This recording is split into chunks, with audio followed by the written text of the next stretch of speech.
আসসালামু আলাইকুম, শুভ সকাল সবাইকে। স্বাগত জানাচ্ছি মা ও শিশুর ইউটিউব চ্যানেলে। আমি ডাক্তার তাহমিনা খন্দকার মুনমুন, শিশু কিশোর ও শিশু কিডনি বিশেষজ্ঞ, এবং আমি শুক্রবার সকাল 9টা থেকে বিকাল 5টা পর্যন্ত চেম্বার করছি। এবং আমাদের কাছে বাচ্চার মায়েরা একটা কমন সমস্যা নিয়ে আসে, বাচ্চা কিছু খেতে চায় না। একদম 100 জনের মধ্যে 99 জনেরই একই কমপ্লেন, বাচ্চা কিছু খাচ্ছে না, কি করব? আজকে আমরা এগুলো নিয়ে আলাপ করব। প্রথমে আমাদের কাছে যে আমরা যদি বা দেখি যে একই খাবার বারবার করে দেওয়া হচ্ছে, সেই একই সুজি, একই খিচুড়ি, একই রকম খাবার, মনোটোনাস খাবারে বাচ্চা ক্লান্ত হয়ে যাচ্ছে। দুই হচ্ছে যে বাচ্চাকে ফোর্সফুল, জোর করে, ইচ্ছা নাই, জোর করে খাওয়ানো হচ্ছে, বাচ্চা বমি করছে। এই প্রবলেমগুলো আমরা ক্রমশই ফেস করে থাকি। এখন আমাদের যেটা করতে হবে, শিশুর রুচি বাড়ানোর জন্য আমরা ওরিড হয়ে থাকি যে পাশের বাসার বাচ্চার ওজন এমন, আমার বাচ্চা কেন শুকনা, আমার বাচ্চা খায় না কেন? এখন পাশের বাচ্চার সাথে কম্পেয়ার করব না, আমি শিশু বিশেষজ্ঞের পরামর্শ মতো দেখবো বয়স অনুযায়ী বাচ্চার ওজনটা ঠিক আছে কিনা। যেমন একটা 1 বছরের শিশু 10 কেজি, এবং 2 বছরের শিশু 12 কেজি, এবং 1 বছরে কতটুকু হাইট থাকা দরকার, 2 বছরে কতটুকু হাইট থাকা দরকার, এই জিনিসগুলো আমি দেখব।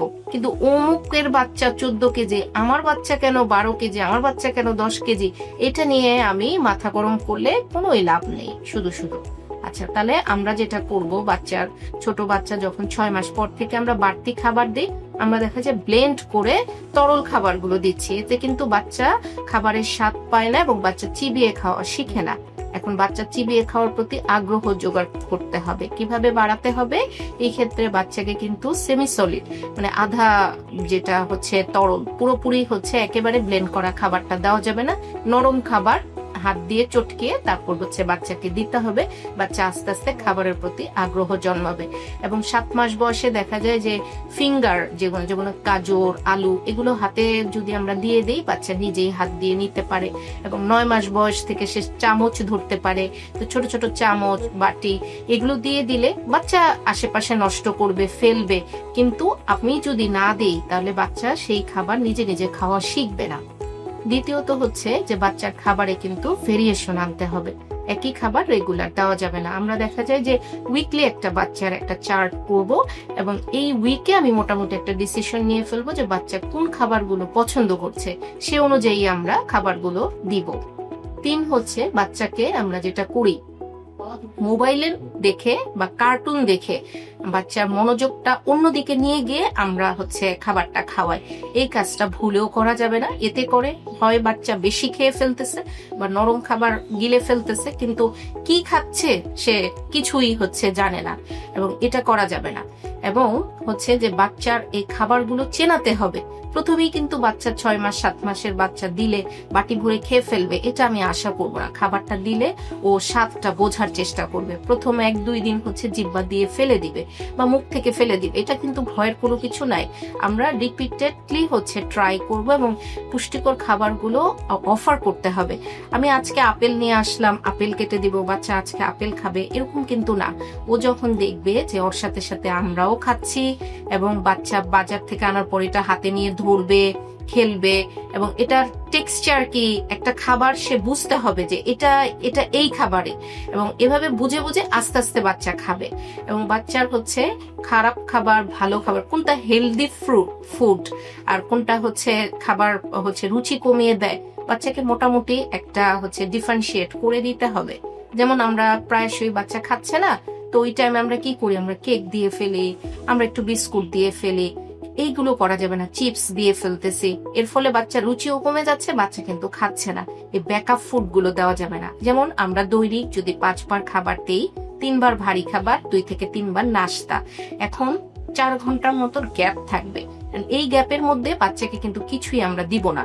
যে ও না প্রথমবার খাবারটা না খেলো এবং সর্বোচ্চ 30 মিনিট পর সেটা কিন্তু অফ করে দিতে হবে, এটা আর খাওয়ানো যাবে না। এবং এরপরে আমরা 4 ঘন্টা 4.5 ঘন্টা বিরতি নিব, এবং এই বিরতির মধ্যে ব্যাকআপ ফুড গুলো আমরা দিব না, যেটা ওর পেট ভরে ফেলবে। এবং ইদানিং একটা এই ট্রেডিশন দেখা দিয়েছে, বাচ্চার খাবারে লবণ, চিনি কিছুই দিচ্ছে না। ফেসবুক দেখে দেখে এই ডিসিশনটা নিচ্ছে যে লবণ, চিনি শরীরের জন্য ক্ষতিকর। লবণ শরীরের সোডিয়াম, এটা এসেনশিয়াল ফর গ্রোথ। এখন আমি যদি খাবারে লবণ না দিই, লবণ স্বাদ তো বাড়বে না। যেটা কথা হচ্ছে যে পাতে আলগা লবণটা নিবে না, এবং লবণ জাতীয় খাবার যেগুলো প্রসেসড খাবার, কিছু লবণ জাতীয় খাবার, চিপস, চানাচুর, সেগুলো হচ্ছে অ্যাভয়েড করবে। কিন্তু তরকারি রান্না করার ক্ষেত্রে যতটুকু লবণ দরকার সেই লবণটুকু না দিলে ও কিন্তু খাবারের স্বাদও বাড়বে না এবং বাচ্চার গ্রোথ হবে না। সুতরাং পরিমিত পরিমাণে লবণ দিতেই হবে।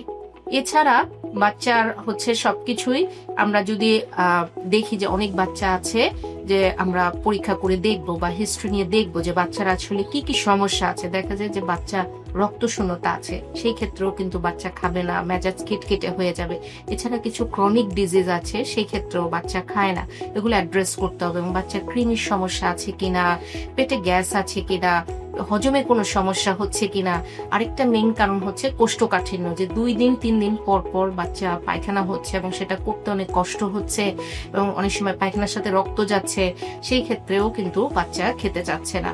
সুতরাং আমাদের এই প্রবলেমগুলো অ্যাড্রেস করতে হবে। 3 থেকে 6 মাস পর পর শিশু বিশেষজ্ঞের পরামর্শ অনুযায়ী ফলো আপ করতে হবে। সুতরাং ঠিক মতো মেনে চললে আপনার শিশু অবশ্যই হচ্ছে খাবে, এবং বাচ্চাকে একটা হেলদি একটা এনভায়রনমেন্ট, ফ্যামিলি একটা এনভায়রনমেন্ট, যেখানে ফ্যামিলির সবাই মিলে আমরা খাবো, বাচ্চার হাতে বাটি চামচ ধরিয়ে দেওয়া হবে, বাচ্চা নিজে নিজে খাবার চিনবে, বুঝবে, কারণ ও অনুকরণ প্রিয়, পরিবেশ থেকেই দেখে শিখে। সুতরাং আজকে এই পর্যন্তই, অন্যদিন হাজির হয়ে যাব অন্য কোনো টপিকস নিয়ে। ভালো থাকবেন।